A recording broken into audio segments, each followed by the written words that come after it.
नमस्कार दोस्तों, बहुत स्वागत है आप सबका MH1 प्राइम पर। मैं हूं दीपक अरोड़ा। दोस्तों, आज जो हमारे साथ खास बातचीत के लिए मेहमान मौजूद हैं वो किसी परिचय के मोहताज नहीं। दोस्तों, अभी हाल फिलहाल में ही उन्होंने आम आदमी पार्टी के साथ जुड़ना हुआ, उनका दामन थामा। आम आदमी पार्टी से पहले वो भारतीय राष्ट्रीय कांग्रेस के बहुत ही महत्वपूर्ण सदस्य रहे। राष्ट्रीय कांग्रेस के अंदर, कांग्रेस पार्टी के अंदर वो एक सांसद के तौर पर भी अपनी सेवाएं दे चुके थे। हरियाणा प्रदेश कांग्रेस के अध्यक्ष पर भी उनकी जिम्मेवारी उनके पास रही और साथ ही साथ कांग्रेस के शुरुआती समय के अंदर वो नेशनल यूथ कांग्रेस के प्रेसिडेंट भी रहे। राहुल गांधी के बड़े नज़दीकी माने जाते रहे। जी हाँ, आप सही समझे, हम बात कर रहे हैं डॉक्टर अशोक तंवर की। दोस्तों, आज के इस साक्षात्कार के अंदर हम डॉक्टर अशोक तंवर से जानने की कोशिश करेंगे कि हाल फिलहाल में ही उन्होंने आम आदमी पार्टी का दामन थामा और आम आदमी पार्टी के साथ उन्होंने राजनीति की अगली पारी खेलने का निर्णय लिया। तो जानने की कोशिश करेंगे कि आम आदमी पार्टी के साथ आने वाले दिनों के अंदर वो भविष्य क्या देखते हैं हरियाणा प्रदेश के अंदर और किस तरह की योजनाएं वो प्रदेश के लिए आम आदमी पार्टी के नेतृत्व में, अरविंद केजरीवाल के नेतृत्व में लेके आने वाले हैं प्रदेश के लोगों के लिए। तंवर साहब, बहुत बहुत स्वागत है। बहुत बहुत धन्यवाद, आपका भी स्वागत कुरुक्षेत्र नगरी में। जी धन्यवाद। तंवर साहब, सबसे पहला सवाल, कुरुक्षेत्र की रैली जिसको लेकर पिछले काफ़ी दिनों से हरियाणा के अंदर बहुत ही आम आदमी पार्टी के कार्यकर्ताओं में, लोगों में बहुत ही उत्साह का माहौल था। लोगों के अंदर बहुत सी उम्मीदें थी कि इस रैली से दिशा और दशा को परिवर्तन करने का एक नया चरण शुरू होगा आम आदमी पार्टी की तरफ से। जिस तरह की राजनीति हरियाणा प्रदेश के अंदर होती रही है उसको ये नई दिशा देने का काम करेगी। आप क्या मानते हैं कि आपकी रैली कितनी कामयाब रही? इस रैली के मुख्य बिंदु क्या रहे और आपको क्या लगता है कि क्या किस दिशा के अंदर ये हरियाणा की राजनीति को लेकर जाएगी? देखिए, जहाँ तक आम आदमी पार्टी की रैली का सवाल है, अब बदलेगा हरियाणा रैली, वो अरविंद केजरीवाल जी ने संबोधित किया। हमारे राष्ट्रीय संयोजक हैं, 3 बार के मुख्यमंत्री हैं और एक भ्रष्टाचार के खिलाफ आंदोलन से ये पार्टी की उत्पत्ति हुई। तो भ्रष्टाचार निश्चित तौर पर एक बड़ा मुद्दा वो पार्टी का रहा है और कैसे हम हरियाणा से भ्रष्टाचार को मिटाएंगे। अगर भ्रष्टाचार मिटेगा तो जो पैसा ऊपर से चलता है वो नीचे तक पहुंचेगा, गांव-गांव तक पहुंचेगा, जन-जन तक पहुंचेगा, घर-घर तक पहुंचेगा। और अब नगर निकाय चुनाव हैं 19 तारीख को। तो आज जो बातें अरविंद केजरीवाल जी ने रखी हैं, कैसे हम बुनियादी ढांचा मजबूत करेंगे, तमाम शहरों का, गाँव का, नगर निकाय में जो भ्रष्टाचार है उसको कैसे ख़त्म करेंगे, अच्छी शिक्षा का मॉडल है, स्वास्थ्य की सेवाएँ बेहतरीन हम दे सकें। नहीं तो हमने देखा किस तरीके से लाखों लोग कोरोना की भेंट चढ़ गए, लेकिन दिल्ली में फिर भी बहुत कंट्रोल के साथ उनको अच्छी दवाई मिली, ऑक्सीजन मिली, मोहल्ला क्लिनिक एक अपने आप में नया मॉडल है और बेहतरीन वर्ल्ड क्लास इंफ्रास्ट्रक्चर वो दिल्ली में हमने दी। साथ साथ बेरोजगारी के ऊपर लगाम लगाई, महंगाई को कंट्रोल किया सरकार ने अपनी नीतियाँ बना करके। तो एक तरफ ये है, दूसरी तरफ जो तमाम षड्यंत्रकारी हैं उन्होंने भी दूसरे ज़िलों के अंदर रैलियाँ करी, किसी ने सिरसा में करी, कांग्रेस के एक गुट ने फतेहाबाद में करी, लेकिन आम आदमी की रैली 5 गुना बड़ी रैली, उन सब की जितनी भीड़ थी उससे 5 गुना ज़्यादा लोग वो अरविंद केजरीवाल जी को सुनने के लिए आए। और मुझे पूरा यकीन है कि ये मोमेंटम जिस तरीके से बना रहेगा, अब आप देख सकते हैं कि उनसे दोनों से 5 गुना, तो इतनी तो सीटें नहीं है। मुझे तो लगता है कि सीटें आने वाले समय में 10 की 10 लोकसभा वो आम आदमी पार्टी जीतेगी और 90 सीटें ये हरियाणा के लोग जब झाड़ू उठाएंगे तो सारी गंदगी को साफ़ करेंगे। 75 साल से जो गंदगी जमी पड़ी है वो सीख वाली झाड़ू से ही साफ़ हो सकती है, वो वैक्यूम क्लीनर से नहीं हो सकती, वो वाइपर से नहीं हो सकती। तो उसके लिए सख्त और मजबूत झाड़ू की ज़रूरत है, वो केवल और केवल आम आदमी पार्टी के पास है। और वो सफाई का अभियान और वो जिम्मेदारी अरविंद केजरीवाल जी ने हमारे जैसे साथियों को दी है। पिछले अगर हम 2-3 महीने की चर्चा करें तो लाखों लोगों ने आम आदमी पार्टी को ज्वाइन किया और आज वही लोग इस रैली में यहाँ पर पहुँचे। कुरुक्षेत्र की नगरी में, इस धर्म नगरी में एक शंखनाद हुआ कि अन्याय और अत्याचार के खिलाफ सब लोग मिलकर के लड़ाई लड़ें और हम हरियाणा की जनता के सहयोग से आने वाले समय में ये लड़ाई हरियाणा में भी जीतेंगे। और जो हरियाणा का लाल है, भारत माता का लाल है, करेगा कमाल है, केजरीवाल है। तो इस संदेश के साथ पूरे देश में हमारी कोशिश है अगले 2024 के वो इस देश के प्रधानमंत्री हों, हरियाणा उनको हर तरीके से बैक करे, पूरी मजबूती से करे, और जो मॉडल दिल्ली से शुरू हुआ वो पंजाब होते हुए जब हरियाणा पहुंचेगा तो मुझे लगता है कि वो देश का मॉडल एक बनेगा। अभी तो दिल्ली का मॉडल था, वो देश का मॉडल बनेगा। तो ये सारे खाके रखे हैं। मेरे तंवर साहब, इसमें दो सवाल आपसे महत्वपूर्ण और निकल कर आते हैं। दिल्ली में आम आदमी पार्टी की सरकार दूसरी बार बनी है, पूर्ण बहुमत के साथ बनी है। अभी हाल फिलहाल के अंदर पंजाब के अंदर भी आम आदमी पार्टी को बम्पर बहुमत के साथ सरकार बनी और भगवंत मान ने वहाँ मुख्यमंत्री की जिम्मेवारी संभाली। आपकी पार्टी का मुख्य बिंदु जो है वो भ्रष्टाचार, शिक्षा और स्वास्थ्य, इन तीन बिंदुओं पर मुख्यतः आपकी पार्टी का फोकस है। बात करते हैं भ्रष्टाचार की। जब से अरविंद केजरीवाल जी राजनीति में आए हैं, उस बाद से उनका जो मुख्य एजेंडा या मुख्य बिंदु रहा है वो उनका पुरजोर जोर रहा है कि किसी भी तरह का भ्रष्टाचार को क्षणिक मात्र भी बर्दाश्त नहीं किया जाएगा और भ्रष्टाचार को जड़ से मिटाने का काम आदमी पार्टी करेगी। हम बात करते हैं हरियाणा के परिवेश में। हरियाणा में पिछले 7 से 8 साल से भारतीय जनता पार्टी की सरकार है, मनोहर लाल खट्टर की सरकार यहाँ पर चल रही है। मनोहर लाल खट्टर की सरकार यहाँ लगातार इस बात का प्रचार प्रसार करती है कि हमने बिना पर्ची बिना खर्ची के हमने नौकरियों के अंदर पारदर्शिता करी। जो पहले वहाँ पर बिना पर्ची और खर्ची के बिना यहाँ पर नौकरियाँ नहीं लगती थी, उन्होंने भी इस बात को बहुत पुरजोर के साथ, प्रमुखता के साथ पूरे प्रदेश के अंदर रखा। वो चाहे उनके नेताओं के माध्यम से, कार्यकर्ताओं के माध्यम से, रैलियों के माध्यम से, हर जगह वो इस बात को प्रचारित और प्रसारित करते हैं कि भ्रष्टाचार पर रोक लगाने का काम हरियाणा के अंदर अगर पहली बार किसी ने किया है तो वो भारतीय जनता पार्टी ने किया है।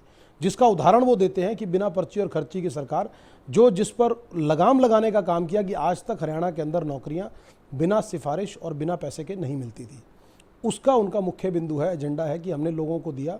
और बहुत से लोग ऐसे सामने आकर लोगों ने ये बात भी रखी कि हमें बिना पर्ची और बिना खर्ची के हमारे को नौकरियां मिली। ऐसे में आप क्या मानते हैं कि आप एक भ्रष्टाचार के मॉडल को लेकर आ रहे हैं जिसके लिए ऑलरेडी भारतीय जनता पार्टी की सरकार क्रेडिट लेने का काम करती है या कहती है, इस बात को जताती है कि ये हमने दूर किया है, तो इस एजेंडे के साथ अब भ्रष्टाचार के एजेंडे को या बिंदु को लेकर आपको क्या लगता है कितना स्वीकार्यता लोगों की हरियाणा प्रदेश के अंदर हो पाएगी आपके इस एजेंडा को लेकर? मुझे लग रहा है कि ये सवाल नहीं, आपने तो अपने आप ही बहुत लंबा जवाब दे दिया। लेकिन आपने पर्ची खर्ची की बात करी। सबसे पहले तो ये हास्यास्पद बात है कि हरियाणा के अंदर बिना पर्ची और खर्ची के नौकरियां लग रही है। जो HPSC के मेंबर हैं, उनके जो अधिकारी हैं, उनके घरों से पैसे निकलते हैं, बार बार वैकेंसी निकाली जाती हैं, फिर वो पेपर लीक होता है, फिर वो नौकरियां निरस्त कर दी जाती हैं।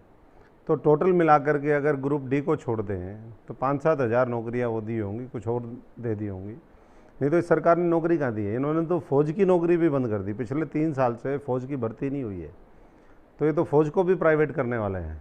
ऐसा सुनने में आया है कि अडानी की फौज होगी। भाई अडानी का व्यापार तो हो सकता है, अडानी का कुछ और हो सकता है, अडानी की फौज होगी। ये भारत की फौज को अडानी की फौज बनाएंगे। ये जिस तरीके के लोगों को ठेके दिए हुए हैं, खाली पेपर OMR शीट छोड़ के आ जाते हैं, उसके अंदर बाद में भरा जाता है। ये ब्रांडिंग है, ब्रांडिंग का गुजरात मॉडल है ये, कि जो है हकीकत में वो मत दिखने दो। ऐसा दिखाओ लोगों को कि जो लोगों के कान को, उनकी आंखों को, उनके जो बातों को अच्छा लगे। लेकिन लोग समझने लगे हैं धीरे धीरे। आप मानते हैं कि धरातल पर ऐसी बात धरातल पर कुछ नहीं है, भ्रष्टाचार ही भ्रष्टाचार है। जीरो टॉलरेंस कहाँ है? जीरो टॉलरेंस तो हमारी सरकार, आम आदमी की सरकार, वो इसमें विश्वास करती है। अभी ताज़ा उदाहरण, भगवंत मान जी ने एक मंत्री को हटाया। 1% कमीशन की सिर्फ सुगबुगाहट आई थी कहीं से कि भाई इस तरीके से है, उसका स्ट्रिंग किया, उसको हटाया, जेल में डाला, FIR दर्ज करी। अब बताइए, हरियाणा में 8 साल में मुझे तो नहीं लगता कि ऐसा कोई मंत्री होगा जिसने गड़बड़ ना करी हो।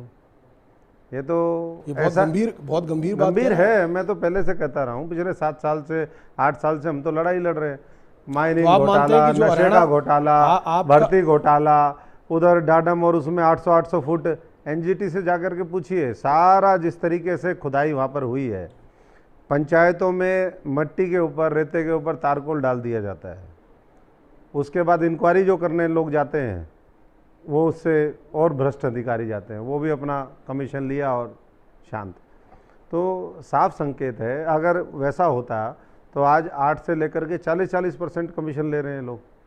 और मोदी जी विदेश में जाते हैं, कहते हैं कि जी पहले इतना पैसा जाता था, अब इतना जाता है। पहले से कई गुना ज़्यादा भ्रष्टाचार बढ़ा है। मोदी जी जागिए,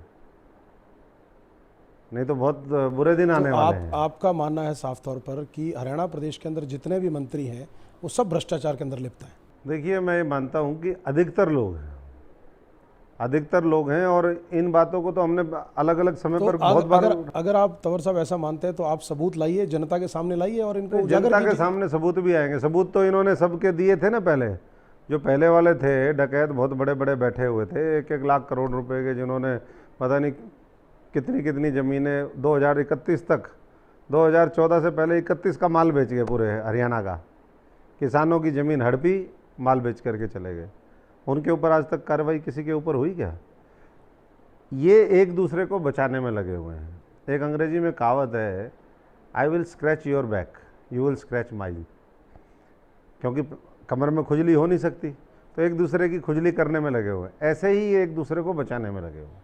साठ गांठ करके इन्होंने ये टिकटें बांटते हैं, साठ गांठ और षड्यंत्र करके इन्होंने दोनों ने रैली रखी, साठ गांठ करके इन्होंने दिल्ली से लेकर के हमारे कुरुक्षेत्र तक सारे होर्डिंग फड़वा दिए, साठ गांठ करके इन्होंने जो एजेंसीज हैं जो होर्डिंग का काम करती हैं, पब्लिक रिलेशन का काम करती हैं, उनको कह दिया कि भाई किसी की लगा लो, बीजेपी की लगाओ, कांग्रेस की लगाओ, किसी और दल की लगाओ, लेकिन भाई अरविंद केजरीवाल की फ़ोटो वाला होर्डिंग नहीं होना चाहिए। अरविंद केजरीवाल क्योंकि वो भ्रष्टाचार के खिलाफ लड़ने का एक मजबूत जो है वो साफ चेहरा है। जिस भ्रष्टाचारी अरविंद केजरीवाल और अशोक तंवर जैसे लोगों को देख करके जैसे सांड को लाल कपड़ा दिखा दें, वैसा ही इनको लगता है कि भाई आ गए। आप तंवर साहब एक बात और कह रहे हैं कि इन्होंने आपके जो होर्डिंग्स लगे केजरीवाल जी के, सब फाड़े, हमने सबूत दिए, हमने बट कुरुक्षेत्र में प्रेस कॉन्फ्रेंस करी। मैं इसमें एक बात आपके संज्ञान में लाना चाहूंगा। दिल्ली से आते वो दोबारा लगाए हैं। आज 50 होर्डिंग मैंने देखे हैं। नहीं 50 क्या, मैं तो कह रहा हूँ कि हजारों लगे हैं जी। लेकिन फिर भी इन्होंने फाड़े, इन्होंने रोकने की कोशिश करी। कहते हैं ना, मुद्दई लाख बुरा चाहे तो क्या होता है, वही होता है जो मंजूर खुदा होता है, मंजूर भगवान होता है, मंजूर जनता होता है। तो जनता ने एक्सेप्ट कर लिया कि आम आदमी पार्टी एक विकल्प है भविष्य का। वो नगर निकाय चुनाव में साबित करेंगे, वो विधानसभा चुनाव में साबित करेंगे, वो लोकसभा में साबित करेंगे। जब जब मौका आएगा तब तब अब लोग केवल और केवल जो इस देश में लड़ने वाले लोग हैं, संघर्ष करने वाले लोग हैं, बाबा साहब की विचारधारा, भगत सिंह की विचारधारा, संघर्ष और त्याग की विचारधारा, उसके साथ जुड़ करके अपना भविष्य देखते हैं। और नहीं तो भविष्य कैसा है? आज अर्थव्यवस्था ख़त्म है, किसान की आय दोगुनी नहीं हुई है, जो कर्मचारी हैं आए दिन धरना देते हैं, मजदूर के हाथ को काम नहीं है। और इसमें षड्यंत्र किया गया, नरेगा के मजदूरों के जो जॉब कार्ड होते हैं वो रख लिए गए कि वो जाओ सारे से सारे लीव में। मैं अभी आया हूँ कल ही फतेहाबाद डिस्ट्रिक्ट से, भूना और कई जगह मैं गया, वहाँ लोग बोल रहे थे जी हमारे तो जॉब कार्ड ले लिए। अरे भाई, आपके पास कोई आता नहीं, आप या तो पैसे का उपयोग करते हो या आप दबाव की राजनीति करते हो, लोगों को डराने का काम करते हो। ये अब चलने वाला नहीं है। आपने रैली से पहले एक आरोप भी लगाया था प्रदेश सरकार पर कि वो आपकी इस कुरुक्षेत्र की रैली को विफल बनाने के लिए हथकंडे अपना रही है। वो ये जो आप बातें कर रहे हैं, क्या ये उन्हीं बातों की तरफ इशारा कर रही है? वो साजिशें की थी, सबने मिलके करी थी, लेकिन साजिश विफल होगी उनकी, और वो भी विफल हो गई। उनकी रैली फ्लॉप हुई और आम आदमी का झंडा, आम आदमी की झाड़ू वो बुलंद हुई। और अब ये सफाई अभियान बहुत तेज़ी के साथ और वो तो अपनी रैली को बहुत कामयाब बता रहे हैं। बताने के लिए क्या है, वहाँ तो कुर्सियाँ खाली पड़ी थी आखिरी में। शुरू में आगे आगे कुछ लोग थे, पीछे बिल्कुल खाली था। गुटों में बटे हुए लोग वो कैसे कर सकते? ये प्यार प्रेम और सौहार्द के माहौल में आम आदमी पार्टी बहुत तेज़ी के साथ आगे बढ़ रही है और ऐसे ही आगे बढ़ती जाएगी जब तक हम इस देश को शक्तिशाली राष्ट्र नहीं बना लेंगे। जब तक हम लोगों ने केवल ये कहा कि गरीबी हटाएंगे, लेकिन आज हर रोज़ 33 घंटे के अंदर 10 लाख लोग गरीबी रेखा के नीचे जा रहे हैं। तो जब तक गरीब का जीवन ऊपर नहीं हो जाएगा, जब तक अच्छी शिक्षा हर भारतवासी, हर नौजवान और बच्चे के पास नहीं पहुंचेगी, जब तक उनको बेहतरीन हेल्थ सर्विसेज नहीं मिलेंगी, तब तक हमारी ये लड़ाई जारी रहेगी। रोज़गार के लिए लड़ाई जारी रहेगी और हम ये करके दिखाएंगे। आने वाले समय में हरियाणा में भी करेंगे और पूरे देश में भी करेंगे। अभी हिमाचल और हमारे गुजरात का चुनाव है, वहाँ पर रोज़ आए दिन नए नए लोग ज्वाइन कर रहे हैं। यहाँ भी तमाम साथियों ने, बड़े बड़े नेताओं ने भी ज्वाइन किया। और सबसे बड़ी बात यह है कि आम आदमी का जो मॉडल है कि नीचे के लोगों को एम्पावर करें हम, यही सशक्तिकरण का मॉडल है, न्याय का मॉडल है। लोगों के अंदर कैसे विकास के जो हमारे प्रोजेक्ट्स है वो वहाँ तक कैसे पहुँचे, सुशासन कैसे आए, और इन चीज़ों को लेकर के मुख्यतः काम करेंगे। आपने एक महत्वपूर्ण बात चिन्हित की तंवर साहब, कि आपका कहना है कि भारतीय जनता पार्टी केवल भ्रष्टाचार को लेकर जीरो टॉलरेंस की बात करती है, लेकिन अगर धरातल पर बात करें तो उसको एग्जीक्यूट करने का काम आम आदमी पार्टी ने किया, जिसका आपने एक प्रत्यक्ष उदाहरण दिया कि भगवंत मान सरकार अभी बनी और उसके अंदर एक मंत्री को 1% उसके अंदर लिप्त पाया गया या उसके लिए सबूत मिले तो तुरंत उस पर कार्रवाई करते हुए एक ऐसी कार्रवाई की जो देश भर में चर्चा का विषय है और लोगों के लिए एक उदाहरण है कि इस तरह से आम आदमी पार्टी एक मॉडल को लेकर जा रही है कि जहाँ भ्रष्टाचार की जीरो टॉलरेंस है। लेकिन आपके अरविंद केजरीवाल जी आम आदमी पार्टी की तरफ से इस तरह की बातें हमेशा से सामने आती रही हैं कि हम भ्रष्टाचार में लिप्त लोगों को या ऐसे लोगों को जिनका कैरेक्टर ठीक नहीं है, चरित्र ठीक नहीं है, इन लोगों को पार्टी के अंदर नहीं रखेंगे। मैंने पिछले दिनों आपके प्रभारी और राज्यसभा सांसद सुशील गुप्ता जी से भी साक्षात्कार किया था, तो मैंने उनसे एक बड़े ही हल्के लहजे में एक सवाल पूछा था। मैंने कहा जी, एक बात राजनीतिक गलियारों के अंदर बड़ी मशहूर और चर्चित हो गई है कि कोई भी आदमी, किसी भी चरित्र का आदमी जब भारतीय जनता पार्टी में आता है तो उनके पास एक ऐसी वॉशिंग मशीन है कि जिससे साफ होकर बिल्कुल नीट एंड क्लीन निकलता है। तो मैंने सुशील गुप्ता जी से भी ये सवाल करने का प्रयास किया था कि आम आदमी पार्टी के पास भी कोई ऐसी वॉशिंग मशीन है क्या जिसमें आदमी आने के बाद बिल्कुल साफ सुथरा बन के निकलता है, और अगर ऐसी मशीन नहीं है तो भगवंत मान ने तुरंत मुख्यमंत्री बनने के बाद करप्शन के लिए एक टोल फ्री नंबर जारी किया था, जिस पर बहुत ज़्यादा प्रशंसा खुद पार्टी के सब लोगों ने की थी कि एक टोल फ्री नंबर कर दिएगा। और खुद केजरीवाल जी ने कहा था कि हमने करप्शन को बिल्कुल जड़ से पंजाब में ख़त्म कर दिया। उसके 15 दिन के बाद ये मामला सामने निकल के आया। तो इस तरह के तो न जाने कितने मामले और भी हो सकते हैं। आप किस तरह से चिन्हित करोगे जो करप्शन का ओवरऑल मॉडल है, आपके मंत्री ही ऐसे निकल कर आते हैं, इसको कंट्रोल करने के लिए क्या रोड मैप है कि कंट्रोल कैसे किया जाए? देखिए, भ्रष्टाचार तो बहुत पुराना मुद्दा है और बहुत जड़ें इसकी गहरी हैं। वो जड़ें उखाड़ने के लिए पूरी ताकत लगेगी और वो आम आदमी उस ताकत को समेटने में लगी हुई है, पूरे देश में भी और हरियाणा के अंदर भी। और मुझे पूरा यकीन है कि आने वाले समय में इस भ्रष्टाचार के वट वृक्ष को हम उखाड़ फेंकेंगे और राजनीति को बेहतर करेंगे। जहाँ तक आपने कहा टोल फ्री नंबर, तो वो आज भी काम कर रहा है और हमारी तो यही कोशिश है कि उस तरह की चीज़ें पूरे देश के अंदर आएँ और यकीनन उसके लिए और मजबूत एफर्ट होंगे। हम केवल भारतीय जनता पार्टी की तरह नारे नहीं लगाएंगे, हम उसके ऊपर अमल करेंगे और आने वाले समय में और तेज़ गति से इस तरीके के और नए तरीके निकाले जाएं। आपने वॉशिंग मशीन की बात कही कि बीजेपी के पास वॉशिंग मशीन है, हमारे पास कोई वॉशिंग मशीन नहीं है, हमारे पास स्कैनर है, स्कैन करते हैं सबका। तो विजय सिंगला जी स्कैन नहीं कर पाए थे? नहीं, देखिए, ये पहले की बात होती है, पहले हर एक को तो आप नहीं कर सकते, लेकिन हाँ, कोई दूसरी पार्टियों से आ रहा है, कोई और चीज़ें है, कोई मामला है, तो उसका एक पूरा सिस्टम है, उसको तहकीकात करके सारी चीज़ें देख करके, और फिर भी अगर कई बार एरर हो सकते हैं, उसको मशीन में कई बार लाइट चली जाती है तो स्कैनर हो सकता है काम ना करे, तो हम कोशिश करेंगे कि 24 घंटे लाइट हो, स्कैनर ढंग से काम करे। एक सुझाव के तौर पे मैं कहूँगा, एक उस मशीन के साथ एक जनरेटर ऐसा लगवा लीजिए जो उसको 24 घंटे बिजली का बैकअप दे ताकि स्कैनर में दिक्कत ना आए। बिल्कुल, वो जनरेटर भी मिलेगा, वो स्कैनर भी लेटेस्ट होगा और आने वाले समय में कोई इस तरह का ना हो। बीजेपी, जैसा मैंने कहा कि वो कहती है कि हमारे यहाँ, और जब ज़रूरत होती है तो वो उठा करके सारा कबाड़ जो है देश का वो वहाँ पर इकट्ठा हो रहा है। बीजेपी जो है कबाड़ गृह बन गई है। जैसे पूरे आपने देश में देखा होगा कि इन्होंने कहा कि स्वच्छता अभियान, लेकिन जो कचरा है सारा इकट्ठा हो रहा है, वहाँ गौ माता जा कर के वहाँ पर कचरे में खाती है, आग लगी होती है। आप अगर कचरा घर में जाएंगे, गार्बेज सेंटर में जाएंगे, तो आपको पता चलेगा कि हकीकत क्या है। और भ्रष्टाचार की आपने बात करी थी अभी, बीजेपी के ये जो पूरे देश में ऑफिसेज बन गए, 5 स्टार ऑफिसेज, ये कौन सी मोदी जी की तनख्वाह से बने या खट्टर साहब की तनख्वाह से बने? उद्घाटन करने वो चले जाते हैं, कहाँ से पैसा आया है ये उनसे पूछो तो।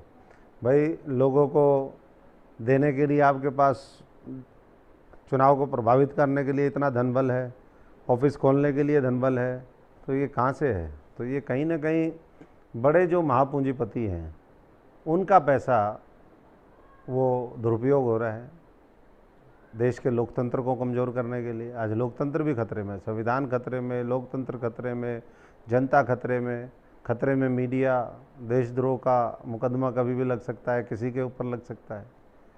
तो इसीलिए हम कह रहे हैं कि सब लोगों को मिल करके लड़ाई लड़नी पड़ेगी, और लड़ाई वही लड़ सकता है जो सच्चाई, ईमानदारी और देशभक्ति के रास्ते पर हो, जिसने संघर्ष करने का ठान लिया हो, जो त्याग की भावना से परिपूर्ण हो।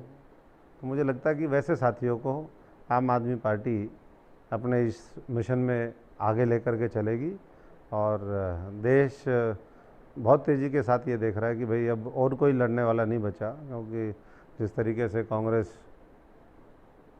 अपने निचले स्तर पर आ गई है, आए दिन घटती जा रही है। हर रोज़ हरियाणा के अंदर देखें तो भाजपा और कांग्रेस रोज़ सिमटती हैं। सुबह वो देखते हैं कि इतने लोग हमारे बचे, अगले दिन उसमें से हज़ारों लोग आ जाते हैं आम आदमी पार्टी में।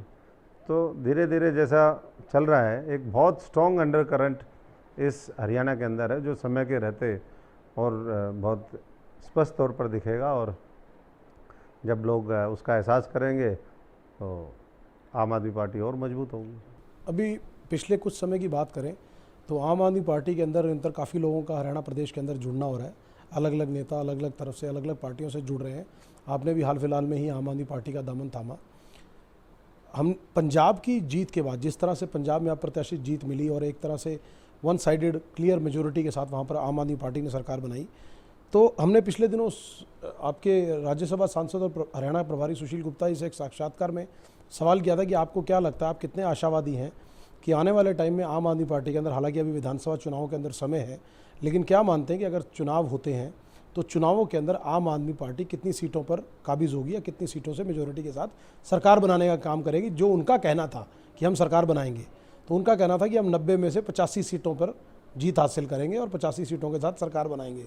तो आपको कहीं ऐसा नहीं लगता कि आप पंजाब के रिजल्ट से बहुत ज़्यादा अति आत्मविश्वास में आ गई आम आदमी पार्टी, जबकि धरातल पर अभी उतनी मजबूती आप मानते हैं कि आम आदमी पार्टी की अभी संगठनात्मक तौर पर अभी नियुक्तियां होनी है, पिछले जो प्रदेश कार्यकारिणी थी उसके अंदर बदलाव किए गए, तो आपको नहीं लगता कि अभी जिस तरह से संगठन है उसको पहले मजबूत करने की ज़रूरत है? कुछ समय बाद अगर इसका आंकलन करें तो बेहतर होगा। देखिए, जहाँ तक अति आत्मविश्वास की बात है, हम तो ज़मीनी स्तर पर घूम रहे हैं। रात के 2-2 बजे तक ऐसा लगता है कि जैसे चुनाव अगले महीने है। नगर निकाय का चुनाव जो होना है, ऐसा लग रहा है कि विधानसभा के चुनाव में जैसे लोग आते हैं उस तरीके का रिस्पॉन्स है। तो एक कंजर्वेटिव फिगर उन्होंने बताई है। मैं तो इस आधार पर कह सकता हूँ कि आज 36 बिरादरी पूरे हरियाणा में, गांव में चले जाइए, शहर में चले जाइए, जिस तरीके से जुड़ रहे हैं, किसी दल के पास इस तरीके से लोग नहीं जुड़ रहे हैं, और ना किसी के पास इतना बड़ा सोशल सपोर्ट बेस है। ये तो संकीर्ण विचारधारा वाले लोग हैं, किसी के साथ कोई है तो कोई किसी के साथ है, सब एक ही पार्टी के साथ है, आम आदमी पार्टी के साथ और अरविंद केजरीवाल जी के साथ, और ये आप महसूस और धीरे धीरे करेंगे। दूसरा, हरियाणा सबसे ज़्यादा अन्न पैदा करता है इस देश के अंदर, साइज़ के हिसाब से अगर हम देखें। हम ऑटोमोबाइल में बहुत अच्छा, इंडस्ट्री में बहुत अच्छा करते हैं। हालांकि कोरोना और लॉकडाउन की वजह से, नोटबंदी की वजह से जो लघु और मध्यम उद्योग है वो काफ़ी प्रभावित हुआ। हम देश की आर्मी में सबसे बड़े कंट्रीब्यूटर हैं, हर 10वां सिपाही हरियाणा से है, पैरामिलिट्री में भी इसी तरीके से है। अगर हम उठा करके देखें मेडल लाने में, सबसे ज़्यादा मेडल हम लेके आते हैं। तो उस आधार पर मैंने कहा कि जब हरियाणवी झाड़ू चलाएगा तो फिर ऐसी झाड़ू चलाएगा, वो तो 90 की 90 जीतेगा, वो उससे कम में नहीं वो होगा। और आज ज़रूरत भी है उस चीज़ की। ये पंजाब का उदाहरण आप देख सकते हैं, दिल्ली का देख सकते हैं, जिन लोगों को 50-50, 60-60 साल से जो उन प्रदेशों की राजनीति में काबिज थे, उनको पूरी तरीके से लोगों ने साफ कर दिया।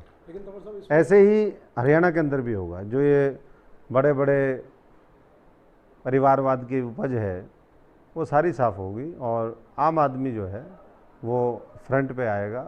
हम उन्हीं नौजवानों को, लड़के हैं, लड़कियां हैं, जो लोग थोड़े से उम्र भी ज़्यादा होगी लेकिन जिनके पास अनुभव है, जिनके पास सामाजिक पूंजी है, उन सब से अनुरोध कर रहे हैं कि आओ अब मिल करके हम एक मजबूत लड़ाई लड़ें, इस देश को बहुत आगे ले जाने की, नई ऊंचाइयों पर ले जाने की। हम कब तक ये कहते रहेंगे कि आज़ादी के इतने वर्ष बाद भी हमारे स्कूलों की व्यवस्था ठीक नहीं हुई? हम कब तक ये कहते रहेंगे कि भाई ये तो पुरानी सरकारों ने किया, हम तो कांग्रेस के समय में के गड्ढे भर रहे हैं? बीजेपी बोलती है इस तरह की बातें। ये गड्ढे भरने का नहीं, ये काम करने का है। और वो मुझे लगता है कि जिसकी नीयत होती है वो 5 साल में बहुत बखूबी उस काम को अच्छे तरीके से कर सकता है।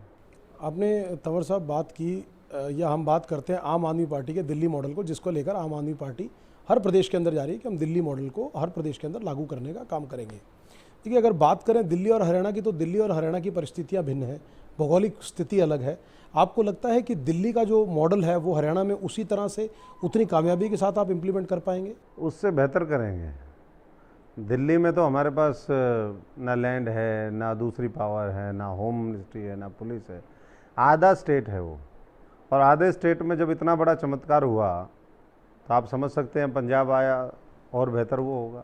और जब तक हरियाणा आएगा तो ये मॉडल बहुत सॉलिड मॉडल होगा। जैसे मान लीजिए कि आज से 20-30 साल पहले मर्सिडीज बनती थी, धीरे धीरे धीरे धीरे उस मॉडल में इम्प्रूवमेंट आया, लेटेस्ट टेक्नोलॉजी आई और सिस्टम उसमें ऐड हुए। ऐसे ही मॉडल है जो दिल्ली का मॉडल था, जो तैयार हुआ था, अब धीरे धीरे धीरे धीरे धीरे धीरे वो परफेक्शन की तरफ जा रहा है। और जब तक हरियाणा में आएगा अगले 2 साल में, तो ये पूरे इंडिया में शो कर, मुझे लगता है कि लोकसभा से पहले ये पूरे हिंदुस्तान का मॉडल बनेगा, पूरे भारतवर्ष का मॉडल बनेगा। और सब लोग इस केजरीवाल मॉडल को ये कहेंगे कि नहीं, हमें भी ये मॉडल चाहिए। इस मॉडल के आधार पर हम, वो पहले एक मॉडल था जो गुजरात मॉडल था, वो तो झूठ और छलावे के ऊपर आधार था, वो तो जुमलों के ऊपर आधारित था। वो तो खुद कहते थे कि तो जुमला है। लेकिन तंवर साहब, अभी पिछले दिनों जो हाल फिलहाल में 5 प्रदेशों के अंदर विधानसभा के चुनाव हुए, पंजाब में तो जीत मिली, लेकिन बाकी प्रदेशों के अंदर कई जगह पर आम आदमी पार्टी पहली बार चुनाव लड़ रही थी। आपको क्या कारण लगता है कि वहाँ आशा के अनुसार आपको परिणाम क्यों नहीं मिले, जबकि वहाँ पर भी ये मॉडल लेके गए थे, ये बातें, ये विचार, ये भावनाएं आप जनता के बीच में अरविंद केजरीवाल जी खुद गए, बहुत सी रैलियाँ भी की, नेता भी ज्वाइन किया। अभी पिछले दिनों उत्तराखंड के अंदर जो आपके मुख्यमंत्री के कैंडिडेट थे, उन्होंने भारतीय जनता पार्टी का दामन थाम लिया। तो ये बातें क्या आपको चिन्हित नहीं करती कि अभी पूरी तरह से एक्सेप्टेंस पूरे देश भर में नहीं हुई है? देखिए, धीरे धीरे धीरे ये चीज़ें होती है। बड़े प्रदेश हैं, वहाँ राजनीति सक्सेस, सफलता ये एक फैक्टर के ऊपर आधारित नहीं है, ये मल्टीपल फैक्टर्स होते हैं, बहुत से कारण उसके बनते हैं। और समय, परिस्थिति, किस तरीके का लीडर है, कितनी वो मेहनत कर पाता है, लोगों का कितना उसके ऊपर विश्वास है। केवल हम एक लीडर के उससे हम ये, मुझे लगता है कि हमें और लीडर तैयार करने, और केजरीवाल जी उसी मॉडल के ऊपर काम कर रहे हैं कि हम स्टेट्स में नई लीडरशिप तैयार करें, ज़िलों में नई लीडरशिप तैयार करें, वार्ड और पंचायतों में नई लीडरशिप तैयार करें, राष्ट्रीय स्तर पर नई लीडरशिप तैयार हो। और वो बहुत तेज़ी के साथ काम कर रहा है। जो एक्सपेंशन प्लान है आम आदमी पार्टी का, वो बहुत मजबूत है और धीरे धीरे वो हम कदम रख रहे हैं, बहुत फूक फूक के कदम रख रहे हैं, कहाँ हमें पहले जाना चाहिए, किस तरीके से जाना चाहिए। अभी केरल के अंदर हमने T20 एक पार्टी थी जो पंचायतें घाटे में चलती थी, 50-50 लाख के घाटे होते थे, आज 16-16 लाख करोड़ का वो प्रॉफिट में चली गई है। तो वैसी पार्टी, वैसे मॉडल के साथ हमने वहाँ पर अलाइंस किया। जो दूसरे, तो कश्मीर से लेकर के कन्याकुमारी तक और पूरा, अभी आसाम में हमें सफलता मिली, कांग्रेस तीसरे नंबर पे चली गई गुवाहाटी कॉरपोरेशंस में। अभी और दूसरे राज्यों में चुनाव होंगे, गोवा में एक आंशिक सफलता ही मिली, लेकिन कुछ विधायक वहाँ भी जीत करके आए। तो हर जगह अब धीरे धीरे धीरे धीरे जो झाड़ू है वो लोग उठा रहे हैं। और झाड़ू का रोल मैंने आपको बताया ही है कि सफाई होगी, वो हर तरीके से सफाई करेंगे जैसे ही विकल्प दिखेगा। सबसे बड़ी बात होती है राजनीति में, विनेबिलिटी एक बहुत इंपॉर्टेंट फैक्टर है। विकल्प दिखाना एक बहुत महत्वपूर्ण होता है। और जब आप वो दिखा देते हैं कि भाई हम विकल्प हैं, हम तैयार हैं आपकी जिम्मेदारी लेने के लिए, आपकी लड़ाई लड़ने के लिए, आपके लिए काम करने के लिए, तो फिर लोग साथ हो जाते हैं। और वो विश्वास अब बहुत तेज़ी के साथ आम आदमी पार्टी के साथ जुड़ा है। और पंजाब की सफलता ने निश्चित तौर पर उसमें एक कैटलिस्ट का रोल प्ले किया है। उस वेग को और गति देने का काम किया है। डॉक्टर साहब, एक सवाल, आप पहले कांग्रेस में रहे, कांग्रेस के बाद आपने अपना भारत मोर्चा बनाई, उसके बाद आप तृणमूल कांग्रेस में आए, अब आम आदमी पार्टी। ये सफ़र यूं ही जारी रहेगा या आम आदमी पार्टी पर पूर्ण विराम लगेगा? देखिए, अशोक तंवर ने तो कभी जीवन में ये भी नहीं सोचा था कि कांग्रेस छोड़नी पड़ेगी, लेकिन जब चोरों की जमात इकट्ठी हो जाए, डकैत बड़े से बड़े हो जाएं, अहमद शाह अब्दाली, मोहम्मद गौरी, गजनी से ख़तरनाक लोग जब काबिज हो जाएं सिस्टम के ऊपर, तो अशोक तंवर तो किसान मजदूर फौजी का बेटा है और मेहनत करता है और मेहनत की खाता है। तो हमने तो पूरी मेहनत करी थी। आज अगर कांग्रेस की सरकार हरियाणा के अंदर नहीं है तो किसकी गलती है? ऊपर बैठे हुए वालों की गलती है, और हरियाणा में बीजेपी के साथ साठगांठ करके जो चुनाव लड़ रहे हैं उनकी गलती है। उदाहरण के तौर पर ऐसे 15-20 लोग थे जिन्होंने मेहनत करी थी और जो 100% जीतते, लेकिन पहले ही हमें खबर आ गई थी हमारे विश्वसनीय सूत्रों से, गुप्त सूत्रों से, कि बीजेपी और कांग्रेस मिलकर टिकट बांटेंगी और हमारे उन लोगों की काटेंगे जो उनको लगता है कि उनके बड़े नेताओं को हराएंगे। जैसे उदाहरण के तौर पे सुभाष बराला को पूर्व मुख्यमंत्री जिताना चाहते थे। उन्होंने, सबको पता था कि देवेंद्र बबली बहुत बड़े मार्जिन से जीतेंगे, पूरे हरियाणा में one of the highest margin से जीत के आए, सेकंड हाईएस्ट मार्जिन से जीत के आए, लेकिन फिर भी उनकी टिकट काट दी गई। क्यों काटी? कांग्रेस के कैंडिडेट ने भी वहाँ पर जो है बीजेपी की मदद करी। देखिए कमाल की बात, फिर भी वो आदमी जीतता है। ऐसे ही और बहुत सी सीटें थी। तो अशोक तंवर ना तो गलत करता है और ना गलत बर्दाश्त करता है। तो इसलिए उसके बाद हमने कहा कि भाई हम अपना कुछ करेंगे। हमने तो, वो भी अप्रत्याशित था, अनएक्सपेक्टेड था कि हम छोड़ेंगे, लेकिन हो जाता है। जब हो गया, हमने बर्दाश्त भी बहुत किया, जितना हमने बर्दाश्त किया, जितनी हमने मेहनत की, जितनी हमने संघर्ष किया, पुलिस की लाठियाँ खाई, गुंडों से अटैक करवाया। हम लीडरशिप के मजबूत सिपाही के नाते हम ये सोचते थे कि नहीं भाई चलो ये चीज़ें, हम जिम्मेदारी के पद पे हैं तो कोई नहीं, बर्दाश्त करें, लेकिन बर्दाश्त की भी एक सीमा होती है। फिर हमने अपना भारत मोर्चा बनाया, वो एक नॉन पॉलिटिकल प्लेटफॉर्म है, आज भी है वो, तो ताकि अच्छे लोगों की हम सेवा कर सकें, मेडिकल कैंप लगा सकें, लोगों को जागरूक कर सकें, सामाजिक मुद्दों के ऊपर लड़ाई लड़ सकें, पर्यावरण के ऊपर कर सकें, और धीरे धीरे उसके ऊपर भी वो है।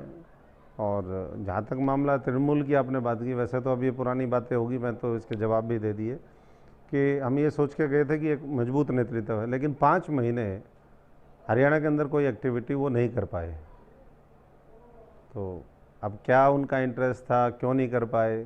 आज देश की लड़ाई लड़ने के लिए, किसान मजदूर गरीब की लड़ाई लड़ने के लिए एक एक मिनट कीमती है, और अभी 2-3 महीने और वो नहीं लगता था कि कुछ हो सकता है। वहाँ प्रशांत किशोर जी हमें लेके गए थे, वो साथी भी जो है, कांग्रेस से बातचीत शुरू होगी, क्यों हुई? तो अंत में मैं समझता हूँ कि जहाँ लिखा होता है जाना, जब समय ठीक होता है, ऊपर वाला प्रदेश के लोगों का भला करना होता है, तो वो अच्छे लोगों को अपने आप एक जगह जोड़ देता है, इकट्ठा कर देता है। और जब समय खराब होता है, लोगों का भी, व्यक्तियों का भी, प्रदेश का भी, तो वो लोग जो है, अच्छे लोग डिसइंटीग्रेट हो। तो हम ये मान के चलें कि आम आदमी पार्टी पर अब पूर्ण विराम अशोक तंवर जी? पूर्ण विराम, हम तो पूर्ण विराम के साथ ही जहाँ होते हैं। मैंने तो आपको बताया कि हमने तो पूरी शिद्दत के साथ, पूरी निष्ठा के साथ काम किया, लेकिन जब लोग साठगांठ और इस तरह की राजनीति करते तो वो ना हम करते, ना अपने को बर्दाश्त वो चीज़। डॉक्टर साहब, बात करते हैं आपकी पुरानी पार्टी के बारे में। कुछ सवाल आपकी पुरानी पार्टी से लेना चाहूँगा। जब आप हरियाणा के अंदर आपने प्रवेश किया और आप सिरसा से सांसद चुने गए, उस समय ये बात पूरे प्रदेश के अंदर राजनीतिक गलियारों में चर्चा का विषय थी कि राहुल गांधी की घनिष्ठता, आपकी घनिष्ठता राहुल गांधी जी के साथ किसी से छुपी नहीं थी। राजनीतिक गलियारों के अंदर ये चर्चा का विषय था कि अभिन्न मित्रता राहुल गांधी जी के साथ है।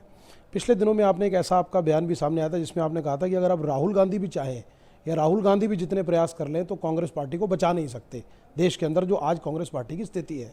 2 सवाल इसके अंदर निकल के आते हैं। एक, कि इसके पीछे का मूलभूत कारण क्या मानते हैं कि आज अगर बहुत से कांग्रेस पार्टी के अंदर जो नेता है, जब उनसे साक्षात्कार किया जाता है, बात की जाती है, तो उनका कहना साफ तौर पर होता है कि अगर कांग्रेस पार्टी को रिवाइव कर सकता है तो वो गांधी परिवार ही है, और आपका बयान जबकि इससे उलट था जो आपने बयान दिया।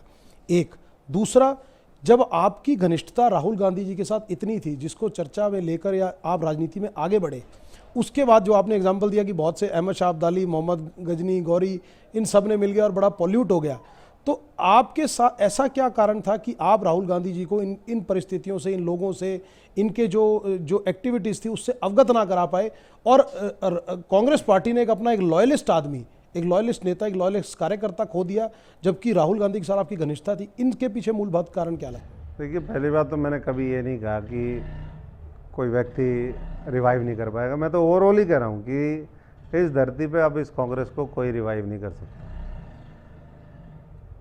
तो वो चाहे कोई भी, मतलब कोई भी हो, क्योंकि जब चोरों का बोलबाला हो जाए, डकैतों की चलने लगे, प्रेशर पॉलिटिक्स हो, ब्लैकमेलर हावी हो जाए, पैसा और दबाव की राजनीति वहाँ पर हो, तो फिर उस पार्टी के अंदर कुछ नहीं होगा। तो अच्छे अच्छे लोग अपने आप छोड़ करके चले गए, और जो निरा कबाड़ है वो वहाँ पर, तो कबाड़ तो खरीदने वाले तो बहुत कम लोग मिलेंगे। कबाड़ तो कबाड़ ही खरीदेगा, अच्छा आदमी तो कबाड़ खरीदेगा नहीं।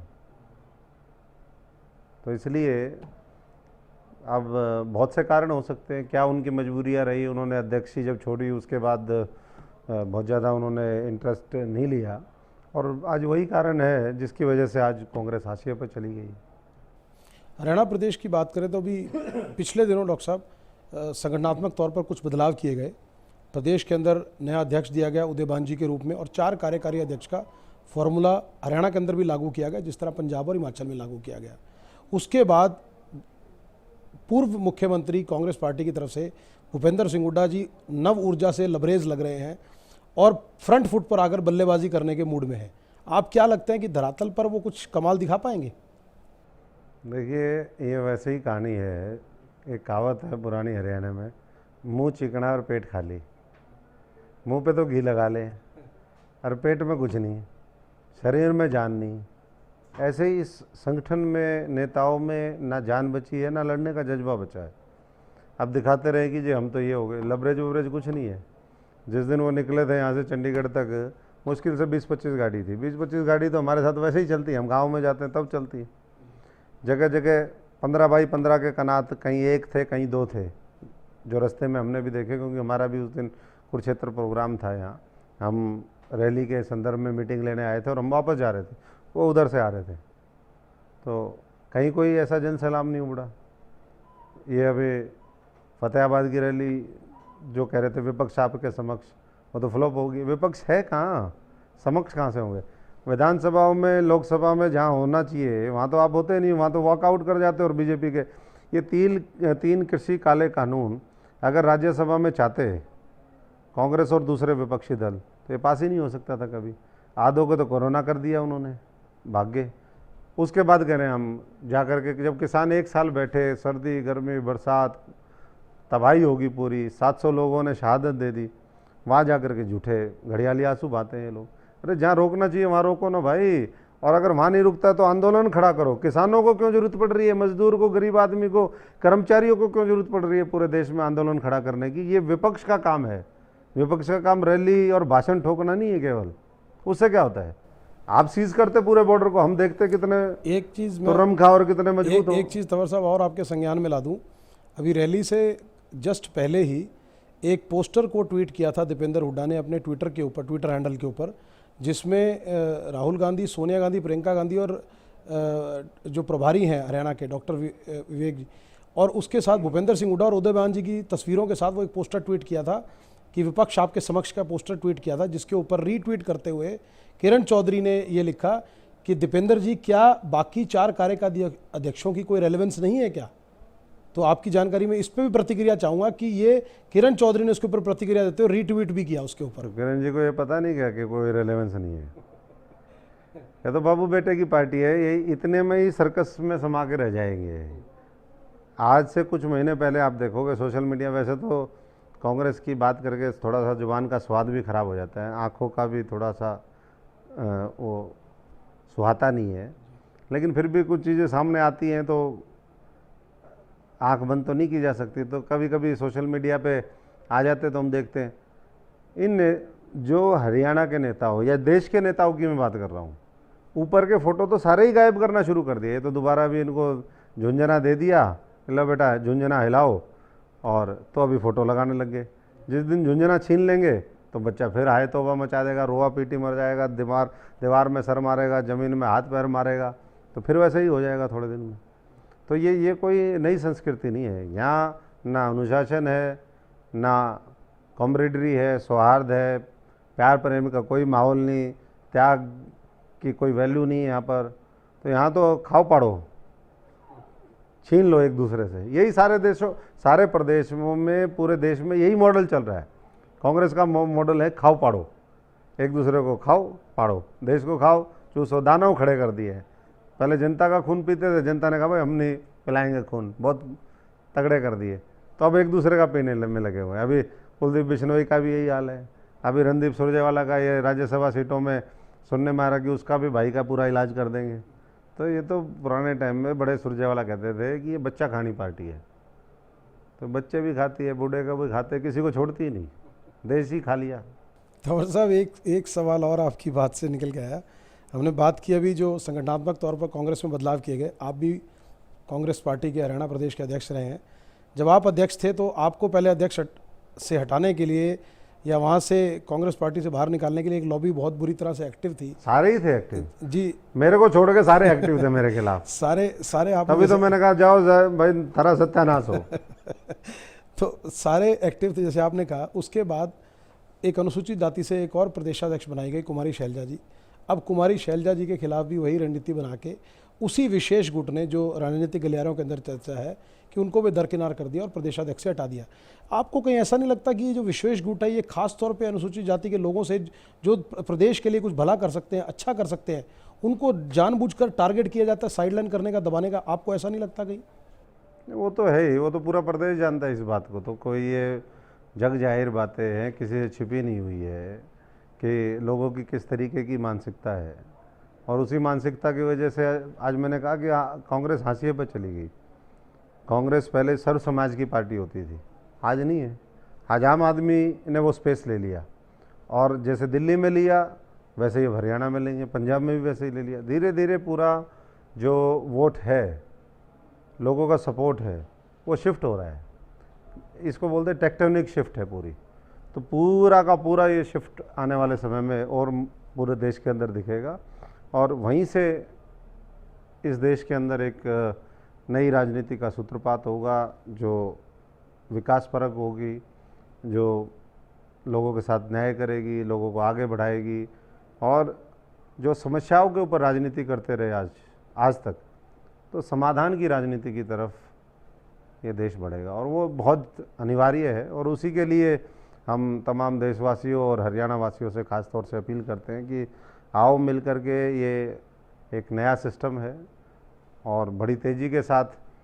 एक पीछे आपने सवाल पूछा था कि भाई दूसरे प्रदेशों में आम आदमी पार्टी उतना अच्छा नहीं कर पाई, तो जवाब उस समय मिस हो गया। मैं यहाँ भी ये बात कहूँगा कि आम आदमी पार्टी इकलौती एक ऐसी पार्टी है जिसने पिछले 10 वर्ष के अंदर अंदर अपनी मजबूत पकड़ इतनी पैन इंडिया दिखाई है। 2 राज्यों में सरकार बन गई है, कई जगह विधायक बन गए हैं, और तीसरे चौथे स्टेट में अभी अग्रसर है सरकार बनाने की ओर। तंवर साहब, एक बहुत महत्वपूर्ण सवाल। जब भी हम जनता के बीच में जाते हैं तो जनता आमतौर पर ये कहती है कि जब भी आप जनता के जो प्रतिनिधित्व करते हैं, नेता हैं अलग अलग पार्टियों से, उनसे ये सवाल ज़रूर करिएगा, उनसे ये जानने की कोशिश कीजिएगा। मैंने आपके जो राज्यसभा सांसद और प्रभारी हैं हरियाणा के, सुशील गुप्ता जी से भी ये सवाल किया था। सवाल बड़ा सीधा है तंवर साहब। कोई भी पार्टी या कोई भी नेता जब चुनाव मैदान के अंदर उतरता है तो वो अपना बहुत से चुनावी वायदे जनता के साथ करता है। बहुत से पार्टियां जब आती हैं तो घोषणा पत्र जारी करती हैं। मैं बात करता हूं सीधा इसको जनता से लिंक करते हुए इस सवाल को। अगर जनता के लिए सरकार ने जो नियम कायदे कानून बनाए हैं, वो नियम कायदे कानून का पालन ना करने पर जनता के लिए हर तरह के जुर्म का, सज़ा का या जुर्माने का प्रावधान है। अगर उदाहरण के तौर पे इनकम टैक्स अगर कोई आदमी पे नहीं करता तो उस पर जुर्माने का प्रावधान है, और भी जो प्रावधान है वो लागू होते हैं सरकार द्वारा तय नियम के मानदंड के अनुसार। लोग ये जानना चाहते हैं कि अगर कोई पार्टी या नेता चुनावी वायदे करता है और वो उसको मैंडेट मिल जाता है, वो इलेक्ट हो जाता है, इलेक्ट होने के बाद अगर वो अपने किए हुए चुनावी वायदों पर पूरा नहीं उतरता, जनता की एक्सपेक्टेशंस पूरी नहीं करता, क्या उसके ऊपर कोई प्रावधान लागू नहीं होना चाहिए? क्या उस पर ऊपर जुर्माना, जेल, ये चीज़ें लागू नहीं होनी चाहिए? इस महत्वपूर्ण बिंदु को या महत्वपूर्ण पहलू को कोई नेता क्यों नहीं उठाता कि अगर मैं ये करने में विफल रहा। बहुत से नेता, मैं आपको, आप इतने समय से राजनीति में, बहुत से नेता, मैं नाम नहीं लूंगा, आप मुझसे बेहतर जानते हैं, बहुत से नेता बड़े मौक़ों पर आने पे बोलते हैं कि अगर वो फलाना जीत गया तो मैं राजनीति छोड़ दूंगा, ये हो गया तो मैं राजनीति छोड़ दूंगा। वो बहुत सी घटनाएं हिंदुस्तान के अंदर, देश के अंदर, प्रदेशों के अंदर हुई, एक भी नेता ने राजनीति नहीं छोड़ी। इतनी स्टेटमेंट्स देने के बाद भी जनता उस समय कहाँ जाए, वो असहाय महसूस करती है, वो ठगा हुआ महसूस करती है कि हमें चीट किया गया। उस परिस्थिति के अंदर, अच्छा एक और महत्वपूर्ण बिंदु तंवर साहब इसमें यह है, बहुत से नेताओं ने आज तक पैरवी की है राइट टू रिकॉल की, कि अगर कोई नेता एक्सपेक्टेशंस डिलीवर नहीं कर रहा जनता की, लोगों की एक्सपेक्टेशन, तो राइट टू रिकॉल के थ्रू उसे वापस बुला। लेकिन आज तक हिंदुस्तान के अंदर ये कानून नहीं बन सका। कानून क्यों नहीं बन सका वो आप मुझसे बेहतर जानते हैं। मैं तो आपसे प्रतिक्रिया चाहूँगा कि क्या इसके लिए अगर लोग, जनता का नेता एक्सपेक्टेशन पूरी नहीं करता तो क्या उसके लिए भी कोई प्रावधान होना चाहिए, जुर्माने का, सजा का प्रावधान होना चाहिए? दूसरा, राइट टू रिकॉल के क्या आप और आपकी पार्टी पक्षधर है या नहीं? देखिए, राइट टू रिकॉल का जहाँ तक सवाल है, ये बहुत कंट्रोवर्शियल बात है। अब हम आज आपके चैनल पे कहते हैं कि हाँ हम इसके समर्थक हैं, उसके सारे पहलुओं को देखना पड़ेगा। दूसरा, जिस तरह का हमारा संघीय ढांचा है, हमारा सिस्टम है, एक विधायक हो सकता है किसी विपक्ष से जीत करके आ जाए, लेकिन वो तो वायदे पूरे नहीं कर सकता। सरकार है, सरकार पार्टी की है, पूरी बहुमत है, अच्छा नेतृत्व, तो अब लुटेरा ही अगर टॉप में बैठ जाएगा तो क्या जनता को देगा? वो तो अपने बारे में सोचेगा, अपने परिवार के बारे में सोचेगा, और यही होता है। तो इसलिए लोगों की समस्याएं जो की तो खड़ी हैं। इसी व्यवस्था को बदलने के लिए हमें काम करना है, और जब तक हम होलिस्टिकली सारी चीज़ों को नहीं देखेंगे, संपूर्ण फ्रेमवर्क में हम उसको नहीं देखेंगे, तब तक हम इन समस्याओं का समाधान नहीं कर सकते। अभी इंडियन डेमोक्रेसी काफ़ी आगे आई है, लेकिन अभी और मैच्योरिटी बहुत आनी है हमारे। अगर हम इलेक्टोरेट की बात करें, वोटर्स की बात करें, कई बार हम वोट डालते ही एकदम महसूस करते हो ये तो गड़बड़ होगी, क्योंकि उस समय जिस तरीके से प्रचार प्रसार होता है। 2014 में क्या हुआ? व्हाट्सएप यूनिवर्सिटी नई नई खुली थी, लोगों के बीच में खूब प्रचार प्रसार हुआ कुछ चीज़ों का, गुजरात मॉडल, 15 लाख आएंगे, पेट्रोल डीजल 35 रुपये आ जाएगा, महंगाई ख़त्म हो जाएगी, और भ्रष्टाचार ऐसा होगा, हर साल 2 करोड़ लोगों को रोज़गार देंगे। अब आप देख लीजिए, अच्छी अच्छी बातें बोलते गए और वहाँ का वोट मिलता गया, और उसके बाद विपक्ष इतना कमज़ोर हो गया कि वो सरेंडर कर गया, तो वही लोग फिर दोबारा 19 में आ गए। राइट टू रिकॉल के लिए मैंने आपकी बात मान ली कि संघीय ढांचे के अंदर जो पूरा जो ढांचा है उसमें परिवर्तन करने की ज़रूरत है। विचारणीय विषय है, इसमें बहुत विचार करके इन कई पहलुओं को देख के करना चाहिए। लेकिन आपको इसके बारे में क्या प्रतिक्रिया है कि जो चुनावी घोषणा पत्र के अंदर पार्टियां कर देती हैं और वो सत्ता पे काबिज हो जाती हैं, उसके बाद अगर वो पूरी नहीं करते तो जनता कहाँ जाए? उनके पास कोई विकल्प नहीं बचता। नहीं, जनता के पास विकल्प है, जनता उसको सबक सिखाने का काम करे। 5 साल वेट करनी पड़ेगी। 5 साल, देखिए समय तो 5 साल के लिए दिया है, ऐसा तो है नहीं कि पहले दिन आते ही आप बिल्कुल। बहुत सी पार्टियां तंवर साहब इस देश के अंदर 25-25 साल राज कर गई और उन्होंने अपनी बातें पूरी नहीं बिल्कुल ठीक बात है, लेकिन मैं समझता हूँ कि आम आदमी पार्टी उनमें से नहीं है। आम आदमी पार्टी ना वो वेट करती है इतना लंबा कि भाई हम 5-5 साल का इंतज़ार करेंगे। हमने पंजाब में कहा कि हम आते ही नौजवानों को रोज़गार देंगे, 35,000 वैकेंसी पहले ही आई। किसानों को राहत देने का काम किया, उनके बिजली के बिल की जो दिक्कतें थी, फ्री बिजली का मामला था, स्कूलों की व्यवस्था, आने वाले समय में वहाँ पर बड़े स्केल पे मेडिकल कॉलेज और मेडिकल इंफ्रास्ट्रक्चर को मजबूत करने की बात है। तो भ्रष्टाचार के उस ऊपर अंकुश लगाया पूरी मजबूती के साथ। अब मुझे नहीं लगता कि पंजाब के अंदर यह एपिसोड होने के बाद किसी अधिकारी की या किसी नेता की या किसी मंत्री की ये ज़रूरत होगी कि वो इस तरीके से वो करे।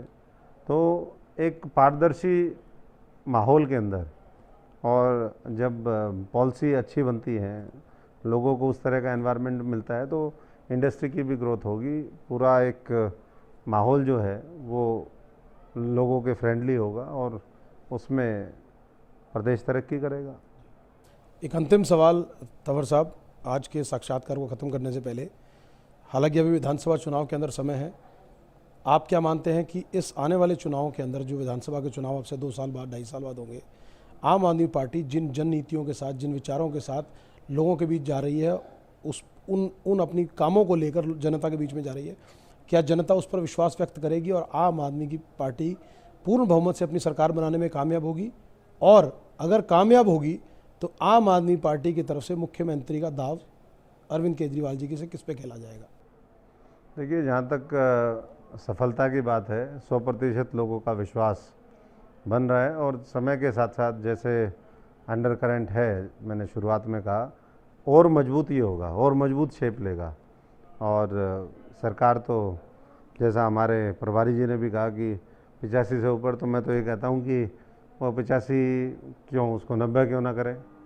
ये तो डॉक्टर केजरीवाल की पाठशाला है, एक IITN है, तो मेरिट के आधार पर तो 100% हमें उनको रिजल्ट देना चाहिए, उसके लिए काम करेंगे। और जहाँ तक अगला सवाल आपने किया है, वो तो देखिए, पार्टी जब आती है, लीडर और सब लोग मिलकर के फैसला करते हैं। अब कांग्रेस पार्टी थी, 10-10 मुख्यमंत्री बने घूम रहे थे, फिर क्या हुआ? तो ऐसा भी नहीं होना चाहिए। सब लोगों को मिलकर काम करना चाहिए और लोगों के मुद्दों को, देश की समस्याओं को, प्रदेश की समस्याओं को प्राथमिकता देते हुए हमें सेक्रीफाइस के लिए सब लोगों को तैयार रहना चाहिए। चलिए, बहुत बहुत धन्यवाद तंवर साहब। हमारी बहुत बहुत शुभकामनाएं आम आदमी पार्टी की हरियाणा प्रदेश के अंदर आने वाले निकाय और पंचायत चुनावों के लिए, विधानसभा चुनाव के लिए, इस साल के अंत में होने वाले 2 प्रदेशों के विधानसभा चुनाव के लिए आपको और आपकी पार्टी को बहुत शुभकामनाएं। हम उम्मीद करेंगे कि जिस साफ नीयत के साथ आप लोग जनता के बीच में जाने का प्रयास कर रहे हैं, जिन मुद्दों को उठा रहे हैं, जनता आप में विश्वास बनाए और आम आदमी पार्टी जनता की उम्मीदों पर खरा उतरने, ऐसी हम कामना करते हैं और आपके अच्छे स्वास्थ्य की कामना करते हैं। बहुत बहुत धन्यवाद। मैं भी पूरे हरियाणा वासियों के उज्जवल भविष्य की, उनके अच्छे स्वास्थ्य की, और आप सबके भी जो हमारे और जनता के बीच में एक महत्वपूर्ण कड़ी का रोल निभाते हैं, वो सब लोग भी स्वस्थ रहें और देश, हमारा प्रदेश आगे बढ़ता रहे। बहुत बहुत धन्यवाद। तो दोस्तों, आज हमारे साथ खास मेहमान के तौर पर मौजूद थे आम आदमी पार्टी से वरिष्ठ नेता डॉक्टर अशोक तंवर, जिनका साफ तौर पर कहना है कि वो जनता के बीच में जा रहे हैं। जनता का अपार प्रेम, स्नेह और आशीर्वाद निरंतर उनको और उनके पार्टी के बाकी सदस्यों को मिल रहा है। जनता अरविंद केजरीवाल जी की जो रोल मॉडल है, दिल्ली मॉडल है, उसमें विश्वास व्यक्त कर रही है।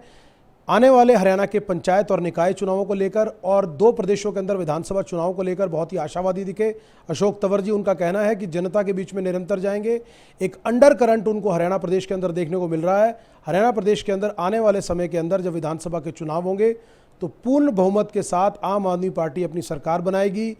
वो साफ तौर पर उनका कहना है कि जनता जिस तरह से उनको और उनकी पार्टी को प्यार दे रही है, अरविंद केजरीवाल जी को जनता, देश की जनता प्रधानमंत्री के तौर में 2024 के केंद्रीय चुनावों के अंदर देखना चाहती है। आज के इस एपिसोड में बस इतना ही। अगले एपिसोड के अंदर एक और खास मेहमान से बातचीत करेंगे। आप देखते रहिए MH1 प्राइम।